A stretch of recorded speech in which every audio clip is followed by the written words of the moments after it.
MIG welding aluminum without a spool gun. MIG welding aluminum can be a frustrating experience.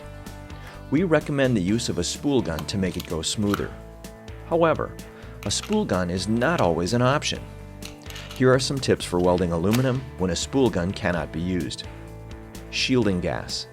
MIG welding of aluminum requires the use of pure argon gas. If you're used to MIG welding on steel, the shielding gas you're using is either an argon CO2 mix or straight CO2. For MIG welding aluminum, you'll need pure argon gas. Welding wire alloys.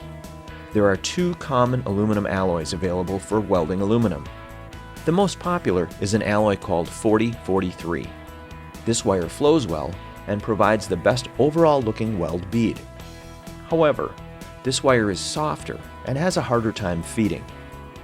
If you're not using a spool gun, we'd like to suggest using the alloy 5356 for better feedability. Contact tip sizing. Many times when welding aluminum, you get everything set right and start welding only to have a feeding problem in the middle of the weld.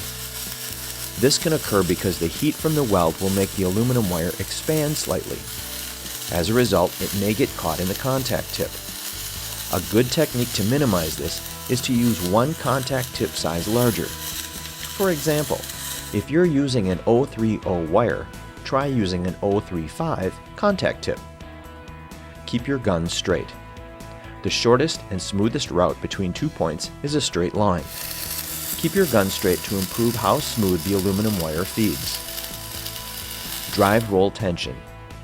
Even after taking all the above steps, you may have feeding issues from time to time.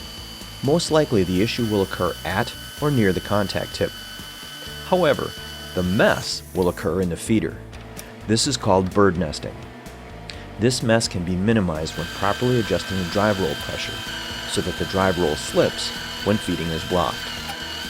Apply only enough drive roll pressure so the wire feeds. If set correctly, when applying back pressure to the wire, the drive roll continues to turn, but the wire slips. Torch position and travel direction. For a good, clean weld when welding aluminum, torch positions and travel directions are critical. Your torch needs to point in the direction you want to weld, and then you need to push the gun down the weld joint, as in this example. The result is a nice clean weld with minimal post-weld cleaning. This is an example of how the bead looks if you incorrectly used a drag technique rather than a push technique.